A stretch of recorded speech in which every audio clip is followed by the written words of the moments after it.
প্রিয় মাধ্যমিক উচ্চ মাধ্যমিক শিক্ষার্থী বন্ধুরা, যারা স্বামী বিবেকানন্দ স্কলারশিপের ফর্ম ফিল আপ করেছো বা যারা এখনও করোনি, তাদের জন্য আজকের এই গুরুত্বপূর্ণ ভিডিওটি।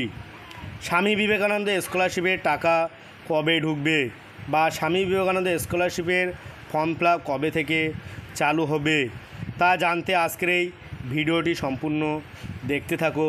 আর কত পাচ্ছেন নম্বর পেলে ছাত্রছাত্রীরা স্বামী বিবেকানন্দ স্কলারশিপের ফর্ম ফিল আপ করতে পারবে তা আজকের ভিডিওটি না টেনে শেষ পর্যন্ত দেখতে থাকুন।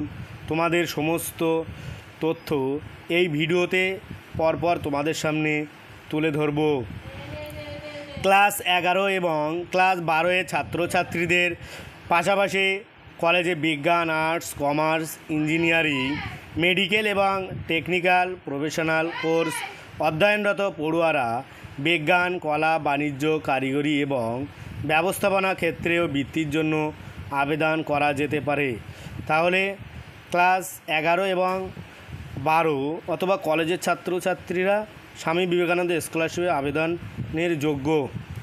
স্বামী বিবেকানন্দ স্কলারশিপ মূল লক্ষ্য হলো পশ্চিমবঙ্গের দরিদ্র অথচ মেধাবী পড়ুয়াদের সাহায্য করা। এই স্কিমটি রাজ্যের আরও বেশি পড়ুয়াদের পড়তে এবং লিখতে শিখতে সাহায্য করবে এবং পরোক্ষভাবে আরও কর্মসংস্থান তৈরি করবে। এই স্কলারশিপের মাধ্যমে টাকার সাহায্য পেয়ে শিক্ষার্থীদের পড়ালেখার খরচ নিয়েও চিন্তা করতে হবে না। পশ্চিমবঙ্গের নিম্ন আয়ের পরিবারের সকল শিক্ষার্থী স্বামী বিবেকানন্দ বৃত্তি থেকে উপকৃত হতে পারে। অনেকেই ইতিমধ্যে আবেদন করে ফেলেছেন। এখন প্রশ্ন উঠছে কবে টাকা ঢুকবে বা এখনও কতদিন আবেদন করা যাবে। অনেকের মধ্যে এই প্রশ্ন ঘুরফের করছে বা যারা নতুন একাদশ শ্রেণীতে ভর্তি হচ্ছে বা কলেজে, তারা কবে থেকে Swami Vivekananda scholarship form fill up করতে পারবে, এ প্রশ্ন সকলের মাথায় ঘুরপাক খাচ্ছে। স্বামী বিবেকানন্দর টাকা কিভাবে দেওয়া হয়? প্রথমত অনলাইনে জমা দেওয়া সমস্ত আবেদন বাছাই করা হয়। এই অ্যাপ্লিকেশনগুলি ছাত্রদের প্রাপ্ত নম্বর এবং তাদের আয়ের ভিত্তিতে সাজানো হয়। তারপর যাদের নম্বর বেশি এবং আয় কম তাদের অগ্রাধিকার দেওয়া হয়। এবার এই বাছাই প্রক্রিয়া অনুযায়ী একটি মেধা তালিকা প্রস্তুত করা হয়। প্রার্থীরা সমস্ত প্রয়োজনীয় নথি জমা দিয়েছেন তা যাচাই করার পরে মেধা তালিকা চূড়ান্ত করা হয়। অবশেষে নির্বাচিত প্রার্থীদের নিজ নিজ ব্যাংক অ্যাকাউন্টে বৃত্তির পরিমাণ পাঠানো হয়। আপনিও সঠিক সময়ে আবেদন করে থাকলে এই নিয়মেই টাকা পেয়ে যাবেন। টাকা সংক্রান্ত কোনো অভিযোগ জানাবেন কিভাবে? সব কিছু সঠিক তথ্য পূরণ করেও সময় মতো টাকা না পেলে চিন্তা করবেন না, সরাসরি কর্তৃপক্ষকে জানাবেন। প্রক্রিয়া বলে দিচ্ছি। প্রথমত স্বামী বিবেকানন্দ স্কলারশিপের অফিসিয়াল ওয়েবসাইট ভিজিট করুন।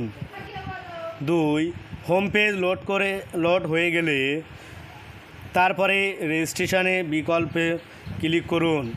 3 আবেদনকারীর অভিযোগ দখিল বিভাগের অধীনে আপনি 2টি বিকল্প দেখতে পাবেন, রেজিস্ট্রেশন অ্যাপ্লিকেশন ও নট রেজিস্ট্রেশন অ্যাপ্লিকেশন। 4 আপনার ক্ষেত্রে প্রযোজ্য বিকল্পটি বেছে নিয়ে যদি নট রেজিস্ট্রেশন অ্যাপ্লিক্যান্ট নির্বাচন করেন তাহলে আপনাকে গেস্ট রেজিস্ট্রেশন করতে হবে এবং তারপর লগ ইন করতে হবে।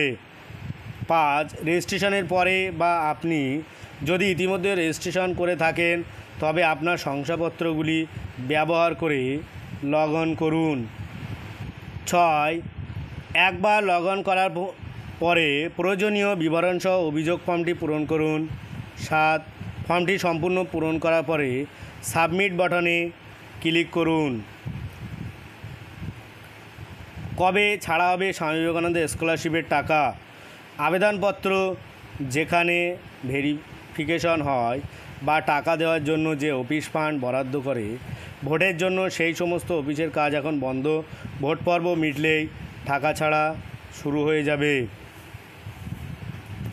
আগামী 4 জুন লোকসভা ভোটের রেজাল্টের পর অফিসে ঢুকবেন কর্মীরা।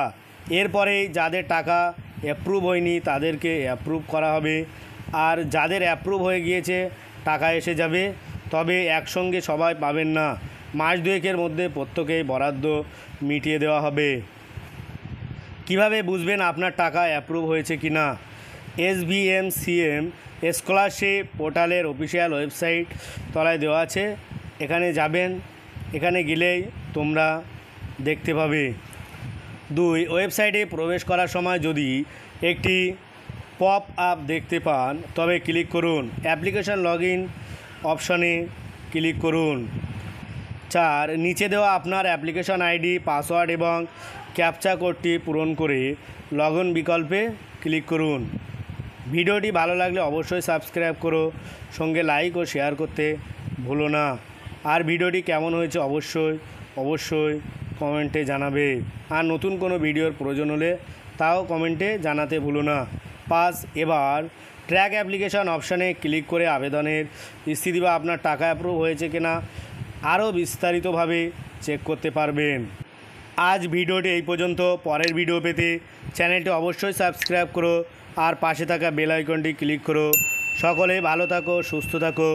ভিডিওটা শেষ পর্যন্ত দেখার জন্য সবাইকে অনেক অভিনন্দন।